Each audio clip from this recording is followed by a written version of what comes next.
Good morning and good afternoon, good night, each and every one of you. Today we meet one of its illustrious sons, Craig Wilkinson, author of a couple of books and websites, which we'll get to in more detail later on fatherhood and masculinity, with whom we will be discussing, among other things, the virtues of masculinity, challenges men face, and achieving wholeness as a man. At the controls is our president, the hardworking Sivam Velautam. A warm welcome to everyone tuning in to our podcast today. We really appreciate you spending this time with us. Before introducing our guest, a bit of our organization. First off, my name is Dipchand Ramcharitar. I'm the Outreach and Development Director here at Voice of Men 360. Voice of Men 360 is based in London, Ontario, Canada, and primarily seek the interests of men and boys. We also reach out to other demographics as best we can. We are affiliated with International Men's Day, who operates in a similar capacity in over 95 countries and has been doing so for more than 25 years. So here's our disclaimer for today. We would like to remind everyone that Voice of Men 360's mission is always delivered in good faith with the intent of peaceful harmony for all. The views and opinions shared by the participants are those of their own and do not necessarily reflect those of Voice of Men 360.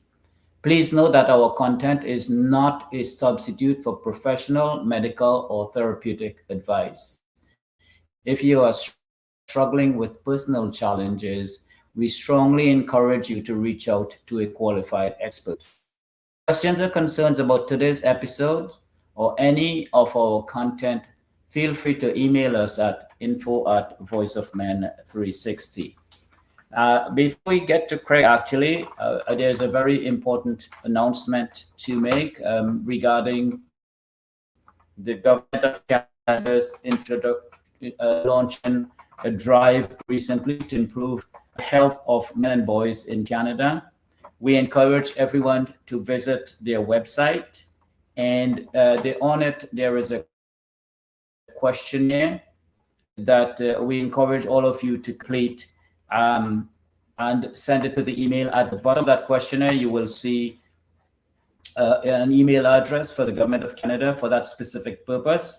And we encourage everyone to take a look at it and send out the questionnaire. You have until June 1st to do so. So thank you very much again for joining us. And let us bring Craig Wilkinson to the forefront here. It's a pleasure having you on, Craig, and a warm welcome to you. And let's get right into things. Can you tell us more about FAN, Father in Nation, and what drove you to this organization? Hi, Dipchand, and all of the listeners. Great pleasure to be with you across the other side of the world. Yeah, Father in Nation is a non-profit organization, and I was led to start it. I was a single father for many, many years, and living in South Africa, which is probably one of the most unfathered countries in the world. You know, we have a very troubled past and more recent history as well, with a government that's really underperforming. And we have over 50% of young boys and girls in South Africa growing up without a present and engaged father. And we're seeing the results of that. And, you know, the research from around the world shows such a strong correlation between pretty much every social ill for boys and girls linked to an absent father. And as a single father, I also began to see firsthand the effects of fatherlessness in some of the friends of my children, and just how much fathers are needed. Mothers generally do pitch up. I'm making a bit of a generalization, but they're far more present, engaged mothers than they are fathers. And often the courts too give more credibility to mothers with regards to divorce, etc. So I started Father in Nation as a non-profit organization just to address the issue of the impact of fatherlessness specifically on young men. So we focus on three major areas. We focus on fatherhood and I've written a few books on fatherhood, how to just be the father your children need, even if you are separated or divorced. We focus very much on positive, healthy masculinity, which, I mean, you guys are very passionate about, and which has become a very, very crucial issue of late. And we also focus in South Africa, there's a very big problem with gender-based violence, domestic violence against women. So I started Father Nation to address these three issues, and we work extensively around South Africa, and we've also done some cross-border work as well, and some international work, teaching, inspiring, helping boys to become good men and men to become good fathers and mentors and role models. And that's what we're all about. What's the impact have been on the broader community? Well, you know, we are a non-profit organization that relies very much on funding, and we've been fortunate and blessed enough over the years to get some decent funding from corporations mainly. And we've seen in the communities in which we operate a couple of things. We operate a lot in very underprivileged and impoverished communities. And we've seen a real hunger in these communities by men, a hunger by men to know what it means to be a man, to be a good man. So we've seen at a micro level a lot of high impact. We've seen men who've reconnected with children that they've had. We've seen men transforming their behavior in their households, and women who were in an abusive relationship, whether it be physical or psychological or sexual, are now saying, wow, our husbands have been transformed since being on this program. So we're seeing a lot of beautiful impacts. We're also seeing a bit of an organic growth. So where we go into a community and we gather men and we have what we call healing conversations with these men, where we talk to them, we allow them a platform to share their hearts and their emotions, you know, which often men don't do. And we've seen a lot of healing in those platforms. And then we teach them about positive, healthy masculinity. I've written some material called The Six-Pack of Masculine Virtues. And that's all about, you know, nice to have a six-pack on the outside, but more importantly, the virtues. And one of the organic things we've seen coming out of this is men gathering spontaneously on a regular basis on a Wednesday night or a Tuesday night at various sort of community gathering spots to continue the discussion about healthy, positive masculinity and to continue to support each other in this pursuit of being a good husband and a good man. Yeah, I have, as we had a previous discussion on this, I've noticed that too. It rings encouraging the work you're doing there, and you're seeing the positive results now and on the impact in society as a whole, and having men come together in such Right. important way, you know, is very encouraging. So Yes. keep up the good work. So Thank you. now we've been discussing this as we've sat here today. What does it mean? What does true masculinity mean in today's society, and how can men embody these virtues in a way that's authentic and respectful to everybody? Right. I mean, that's the fundamental question. I mean, I don't know if you've watched it. I've just watched that documentary done by Louis Theroux called Inside the Manosphere. And it's quite chilling and quite scary when you look at some of the models of masculinity that are out there. And, you know, Dipchand, there are two extremes of masculinity, which are both false masculinity. The one extreme is the macho, the dominant, the women are there for my pleasure, and money makes a man, and power and dominance and control, and big boys don't cry. There's that kind of macho, hyper masculinity. You know, that's not masculinity.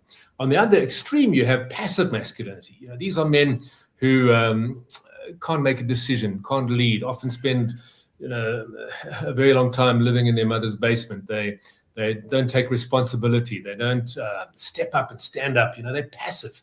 You know the old saying that says all it takes for evil to prevail is for good men to be silent. So those are the two negative extremes of masculinity.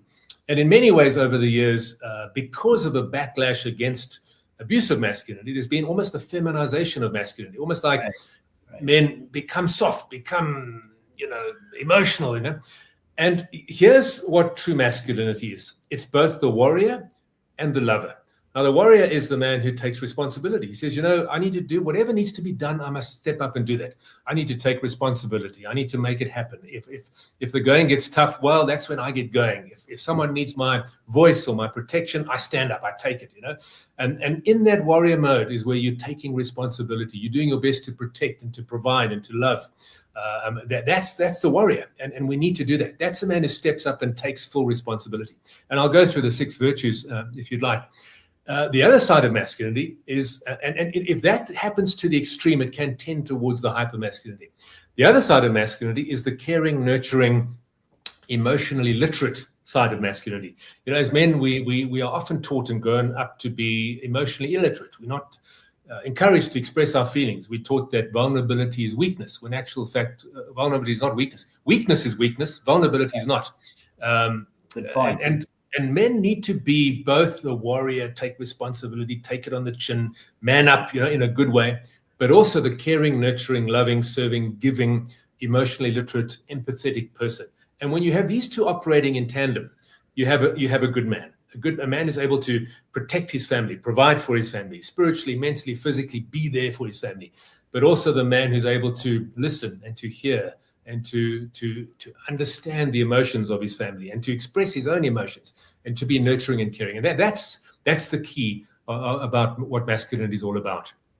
Right. So obviously, as a civilization has evolved over time, certain things have to be evolved to match the times that we're in.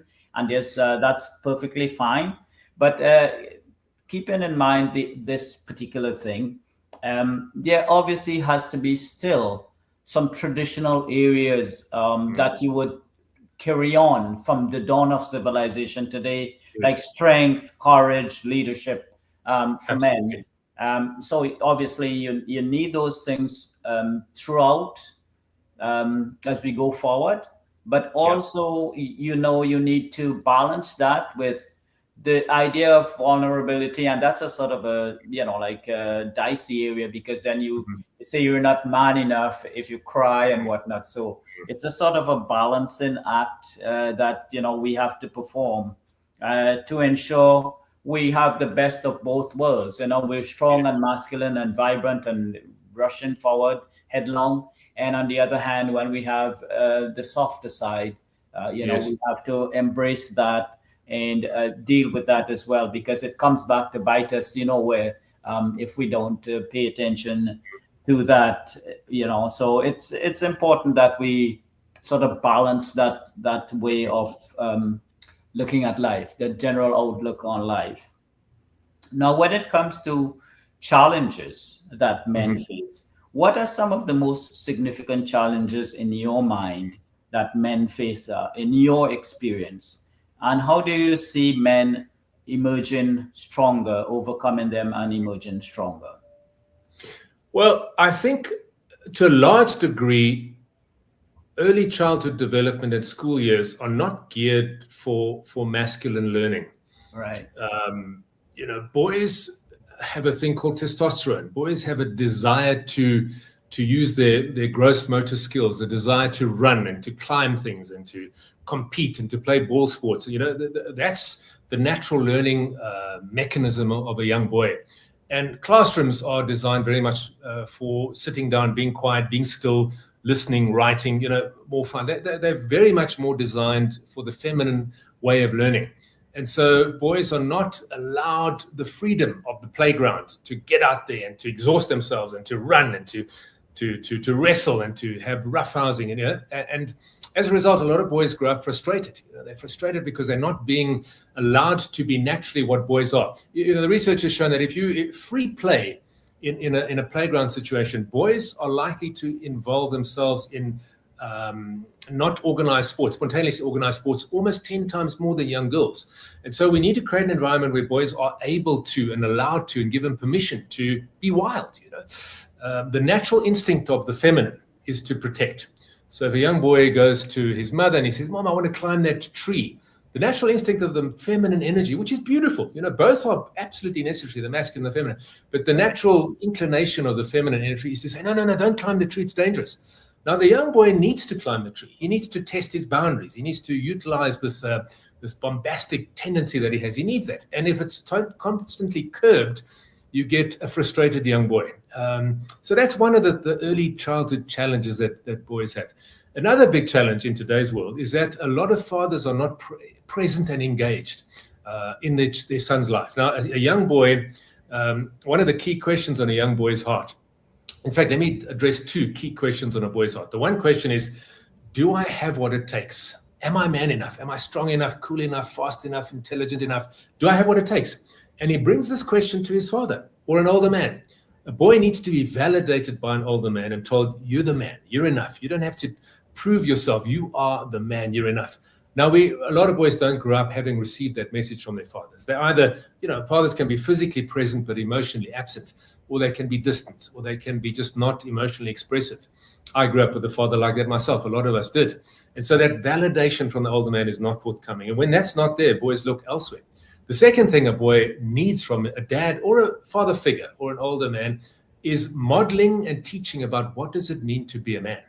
And so if a boy often grows up not having been validated, inducted into manhood by older men, told you the man, validated, and secondly, not being taught how to be a man, and that's why I wrote the book, The Six Virtues of the Six Pack of Masculine Virtues, because in South Africa we want that to be the voice of the father that boys never had. How many movies are made, Dipchand, and how many stories emerge of the father wound, for boy and girl. The father wound, it leads to drug abuse, it leads to sexual addiction, it leads to all these different things. It's a crying out for this masculine validation. And young girls have a similar thing. So this father wound is huge with boys. Then boys grow up and society tells us that big boys don't cry. It's not okay to cry. You can't be vulnerable, So we carry burdens and we don't share them. I myself had a friend 5 years ago who took his own life. And when we gathered at his funeral, a group of us as his friends were asking ourselves, did you know what he was going through? Did you? None of us knew, And so society creates this environment where men are not allowed to share their vulnerabilities. And if he had shared, and if we had, as a group of male friends, created an environment in which he felt safe to share, he might well still be alive today. So this issue, the pressure that big boys don't cry.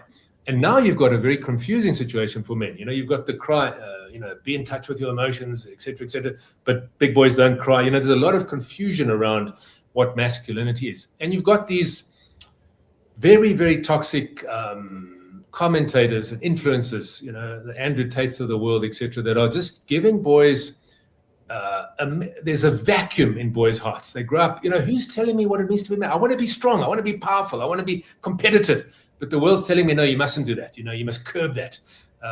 And so boys are looking to the wrong role models, carrying a lot of pressure, a lot of confusion, not growing up in a society that's giving them the ability to be a man and also the messaging about what it means to be a man.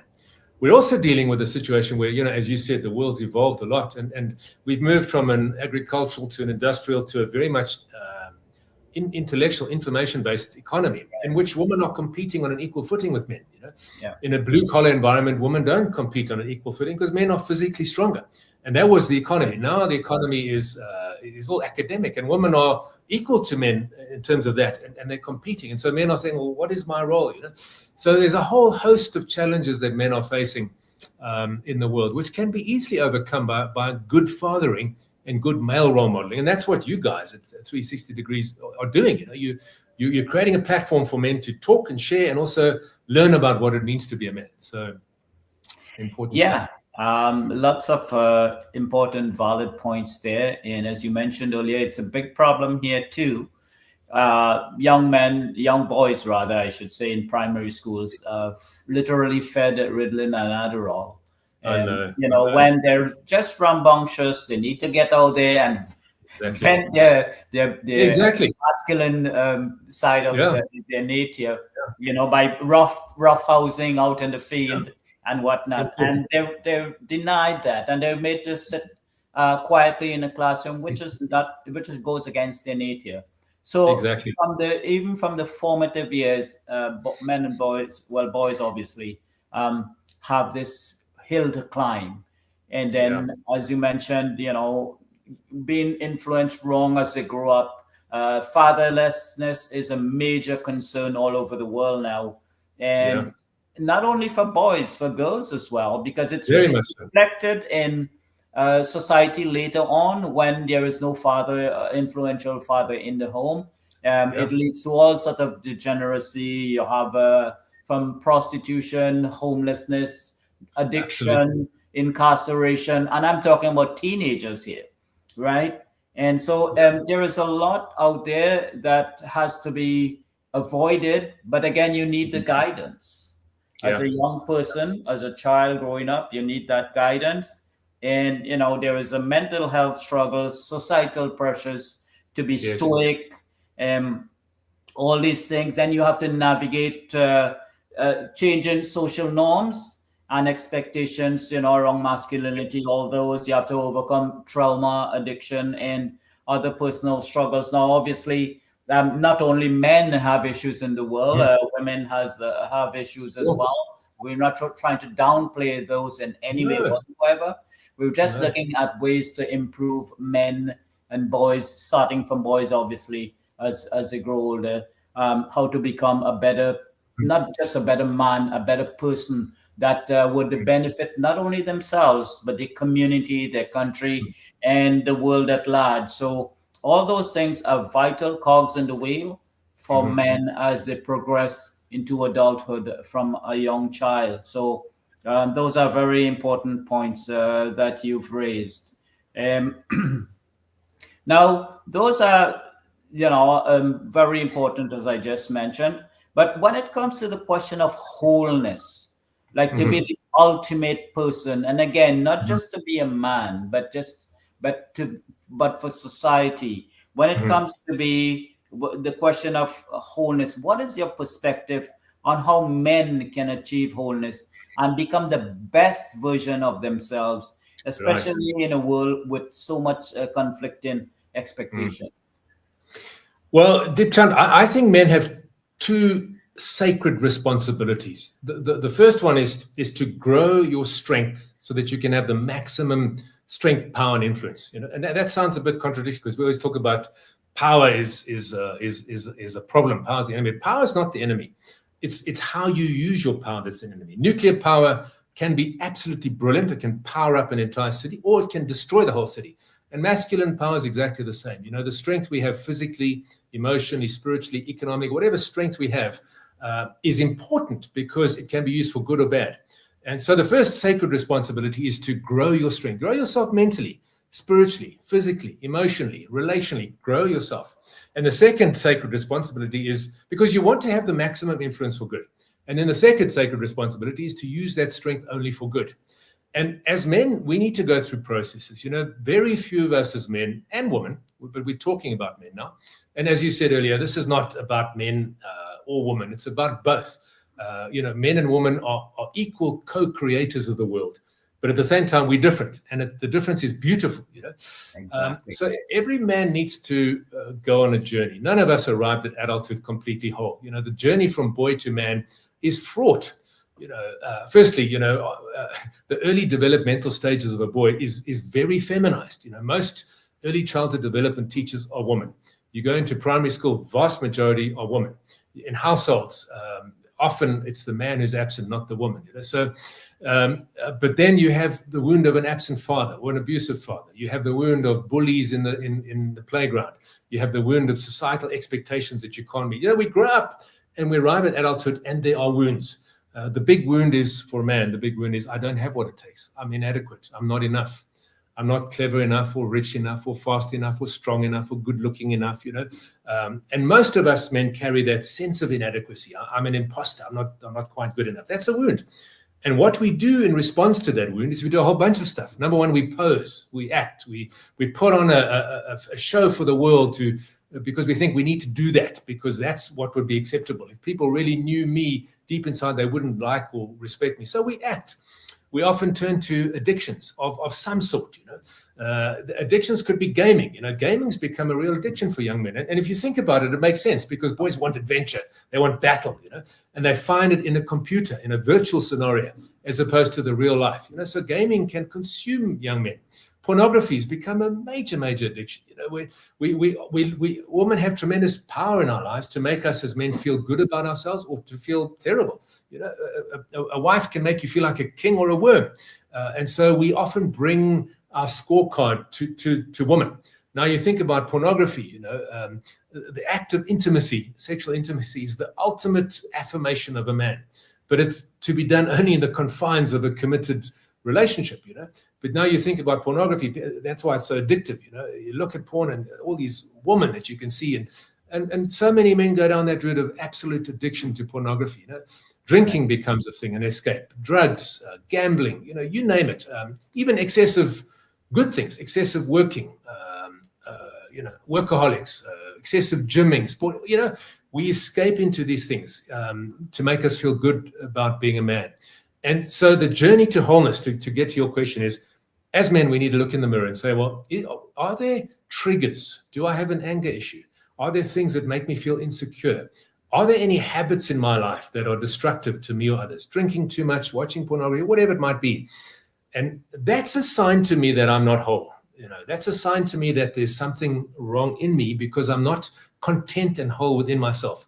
And then you start the journey. So the journey starts with self-awareness. And often I say to men, get feedback from people in your life. Ask them, how am I doing? Be honest with me. How am I doing as a husband, as a father? Let me know so that I can see the blind spots that I have so that I can begin to improve. But, a lot of that can be done just sitting on the side of your bed and saying, what am I doing that's stupid? What am I doing that's non-productive? What am I doing that's wasting time, energy, money, that's not living out to be my best self? How am I treating my wife, my children, my colleagues, my friends? Is the world a better place because I'm in it? These are questions to ask. And then it begins an intentional journey. And that journey often requires refathering ourselves, walking into the wound and saying, I have a real trigger, I have a fear of intimacy, or I have an alcohol problem.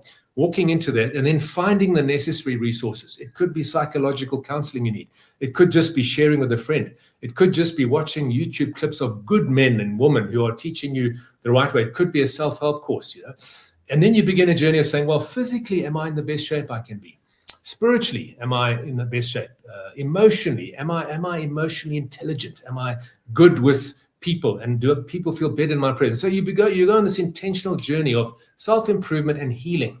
Because often our wounds within us sabotage our lives, and they certainly hold us back from being everything we can be. So that's a bit of a nutshell answer to your question. Absolutely. Those are critical points. Now, it might seem obvious. People might say, well, that's obvious, isn't it?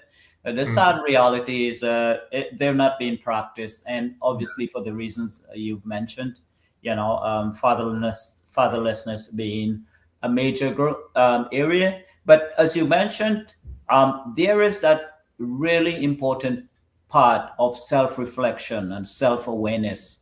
What am I doing for myself, for my family? Building stronger relationships with these people as well as your community, other men, other areas in life that you have to make sure that you are, fully aware of and taking part in, as long as it's meaningful and beneficial, as I say, not only to yourself, but to your family, finding purpose and meaning through work, family, and personal passions. All those things really put you over the top and, bring the idea of wholeness in a more, achievable way if you have, gone through all this self-reflection and whatnot. So those are really critical issues that we all, as you have pointed out, can really benefit from. And people, men, as we were discussing men today, obviously everybody it applies to, but as we were discussing men should pay particular attention to. Right.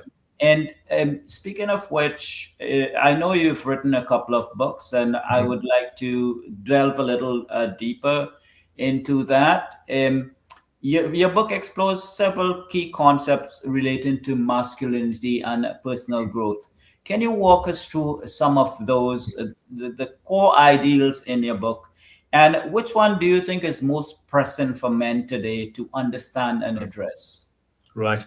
Well, I've got a copy right here. I mean, this book, Force for Good, it was published by Penguin last year. It's available internationally on Kindle in electronic format and hopefully soon in a physical format. And for me, that addresses masculinity square on. The other two books I've written are addressed at fathers. One's called Dad, How to Be the Father Your Children Need. That's also available on Kindle. And the other one's called It's a Dad. It's for expectant fathers, how to prepare for fatherhood. It's a boy, it's a girl, it's a dad. There's no manual. But this book, Force for Good, talks about the fact that we as men are designed to be a force for good in the world. It talks about, it goes deeper into the wounds men struggle with. It goes deep into what drives the heart of man. I said earlier that men and women are different. We're largely the same, but there's some fundamental differences. And what are the drivers of the masculine soul? One author put it very well. Also a Canadian guy, actually. No, in fact, he's not a Canadian. He's an American guy. John Eldridge. He talks about the drivers of the masculine heart being a battle to fight, an adventure to live, and a beauty to pursue. And these are beautiful drivers of the masculine heart. So we talk about that. We talk about what wounds a man, how men pitch up to the world in response to those wounds, 10 things that men do. We talk about the journey to wholeness. We talk about, I talk in the book about women and men being, it's not a battle. It's not an either or. It's not a zero-sum game. It's a both and. And then I talk about how do you grow your power and strength as a man, physically, mentally, emotionally, constant growth, etc. What makes you a significant man? And I think it's so important for us as men to know that, because we need to grow as men, constantly grow, in all these different areas. And then the third section of the book is, how do I use that for the benefit of the world? I talk about love, taking responsibility, etc., etc., and talk about the 6-pack of masculine virtues. So that's a book very much aimed at today's man, to say, what is the state of manhood? Why are we in the state we are? What drives us? How can we legitimize ourselves as men with this bombastic desires of ours? What wounds us? How do we respond to that? How do we heal that? How do we work together with women as allies? How do we grow our influence and our strength? And then how do we use that for good? And the ultimate one is, am I making the world a better place? Is my wife a better woman because I'm in her life? Are my children better? Are my colleagues better? Is my country, my community, the world better because I'm in it? So I think that's, I'm very passionate about that book being a very important guide for today's men to say, well, let's deal with this, man. Let's become the men we were made to be. So you would say what would you say is the most pressing issue that men, have to put up with, and how do they go about overcoming that? The most pressing issue. I mean, that's an interesting question because there's so many. I think the most pressing question is the belief that masculinity is a beautiful gift to humanity. It's been demonized. It's called toxic. I mean, even in South Africa, we even had a hashtag men are trash. I mean, it's been demonized. And so for us as men to believe the truth that my masculinity is a beautiful gift to humanity. Okay. And then to say, well, how do I embrace that? What does it mean? And how do I embrace it to the full? That makes you a better husband, father, lover, everything, because I'm coming from a standpoint of strength. And in relationship, Dipchand, it's so interesting. If you are a needy person, you don't make a good partner. And that goes for men and women. But if you're a whole person, in other words, I don't need you, my wife, but I want you. And I'm going to come as a whole individual and contribute towards your life. Someone put it beautifully. They said a man should not go to a woman to get strength from her. He should go to a woman to offer her his strength. Now, when you've got a whole man and a whole woman coming together, man, it's an upward spiral. It's a complementary force of good. And that's what we need to do, become whole as men. But starting with, man, I'm a gift to humanity. Not in an arrogant way, not in a dominant way, but I'm a gift, and so is femininity. Let's work together to build this world. That's the attitude. Yeah, absolutely. And what sort of response have you had with the public in terms of your books?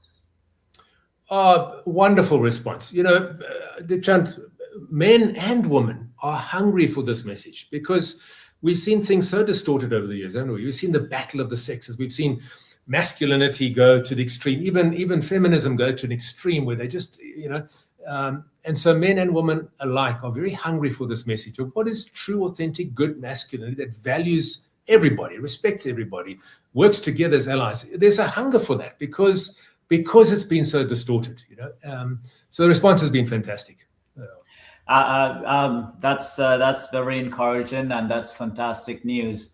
As you mentioned, I think one of the issues that people face, both men and women and children, obviously, is that there is so much information out there today. We're inundated with TV, videos, YouTube, you name it, social media. which plays such a big role in people's lives. And obviously, like anything else, there's good and bad to it.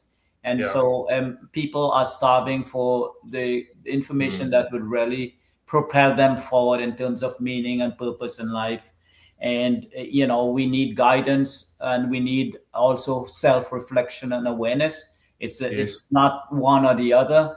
We have external forces that we should reach out and grab, but also we should sit down and think about things ourselves and what exactly are our responsibilities in this world as a person, to our family and to the community at large. And these are things that we really should pay attention to.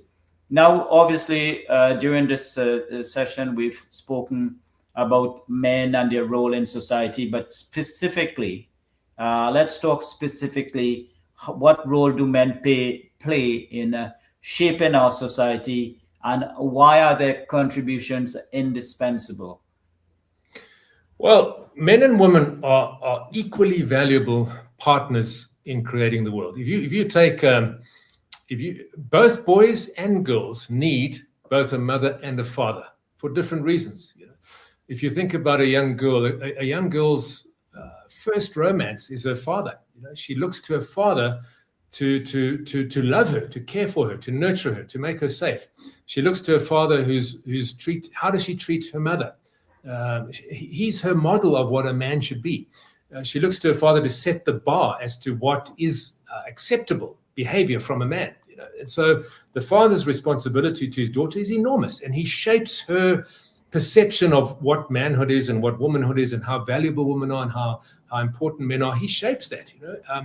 A father shapes for his son, models to his son what it means to be a man. How to respect, how to love, how to care, how to be strong and resilient. So the role that a father plays in his children's lives is absolutely it's crucial.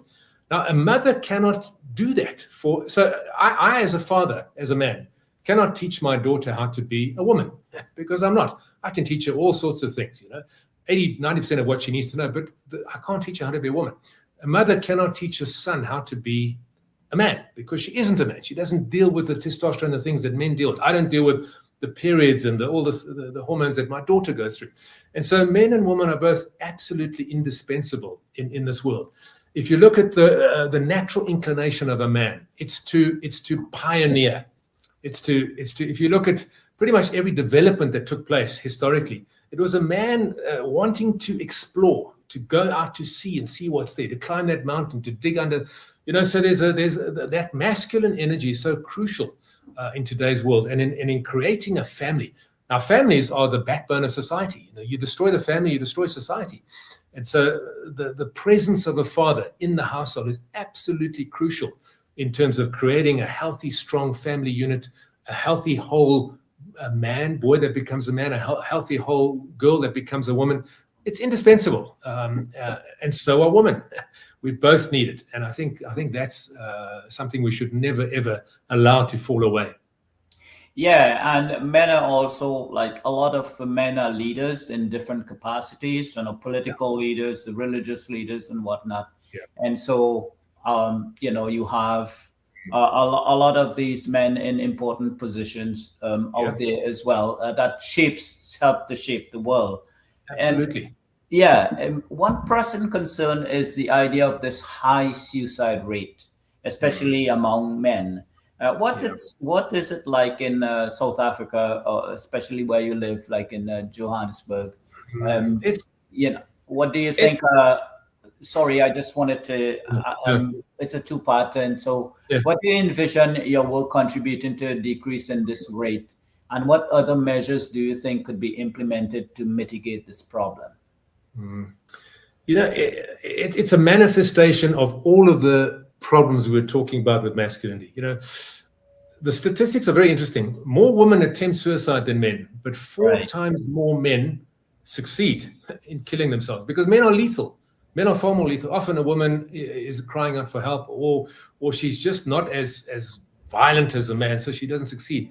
So the male suicide is driven by a number of different things. The fact that we carry our wounds by ourselves, we don't share, we don't talk. I mentioned that friend. So a lot of the work we do is we run healing conversations. We get groups of men together, small groups, 8 to 10, and we tell our stories. And often men, I've had men in their 60s say, you know what?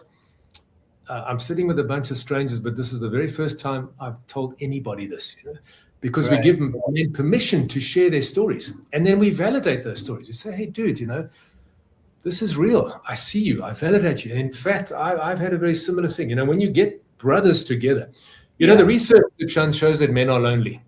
International research, men are lonely. Not that they don't have friends. They have friends. They have friends they can have a drink with, watch a game with, but they don't have friends who truly, deeply know them and see them and are able to articulate their emotional struggles, because we just don't do that as men. We bond through fishing or sport or drinking. We don't bond face to face and say, hey, dude, how are you? And so if we change the culture to bring about men being able to be open and honest and sharing, it saves lives. And we've seen that. We've seen that in the groups we've run, men sobbing for the first time in front of other men and being comforted by other men. It's amazing. Men don't, when you create the right atmosphere, men don't ridicule each other for crying. They actually support each other because they are having the same issues. I do this in corporations. In some of the larger banks in this country, I've done workshops with men, management of banks. These are highly educated guys.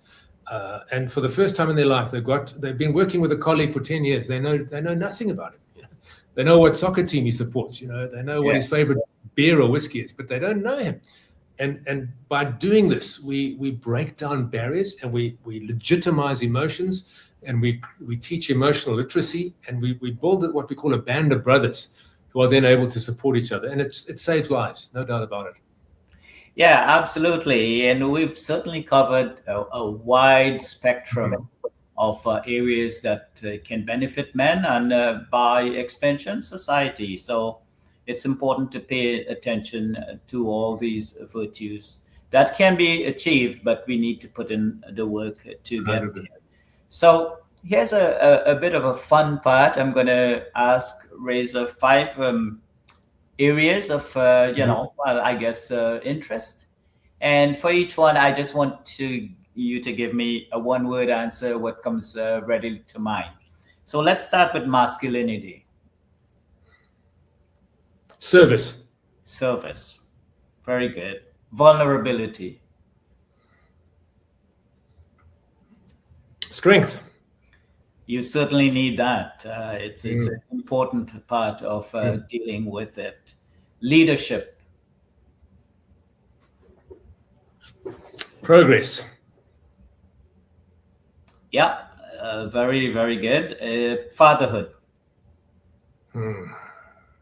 Indispensable. That's key.